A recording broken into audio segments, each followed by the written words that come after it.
Pinti kena ki kubor jong kari Iran ya ka jingklon yap no kram jong Ali Khamenei ubade supreme leader jong ka Iran hakane ka airstrike jong ka Amerika bat ka Israel. Kum taru ka Iran klapen bena South Posngi ya ka jingyam briu halor kane ka jingklon yap no jong supreme leader Ali Khamenei.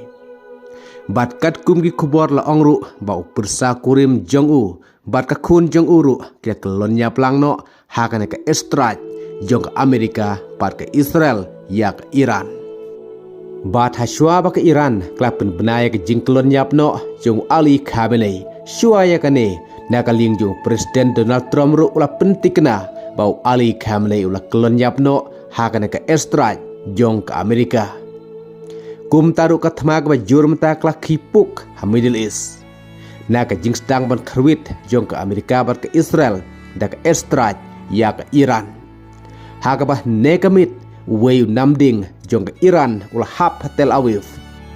Kepala penlong ban kelon nyap no arngut bat bungut kiwe pat kepala mensau. Ke Iran kala kerwit ya bun teligi ketem sipai jong ke Amerika ki badon ha Middle East kentubru ke badon ha Bahrain bat kentubru ke wega ketem sipai jong ke Amerika kabadon Qatar.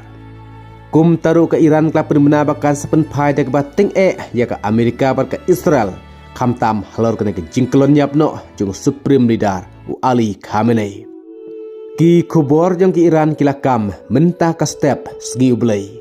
Bau Ali Khamenei ula kelon yap no kram sisha hakane ke airstrike jong ke Amerika bat jong ke Israel. Kum taru kari Iran da ke jing sengusi bata ke jing ketang mentah klapen benaya ke jing yam briu ke bahadu South Posngi na ke jing kelon yap no jong supreme leader jong ke Iran.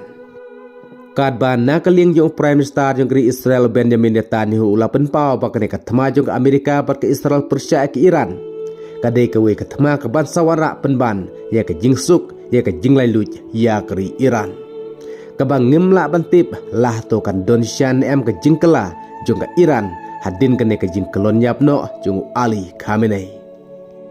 Kum taru kum bala angnut bat kum bala temu da Presiden Donald Trump bat Benjamin Netanyahu yak jing yai pen jong Ali Khamenei. Ban om pendem setia ban sange basnai tak tietman nuklear mentak ke bainong ke ba yo kade ke jingyap hak airstrike jong ke Amerika bat ke Israel. Kum taru ke ke bandang jan nang nei syakhamat to na apik we pat ki khobor lan dangwa blesibut.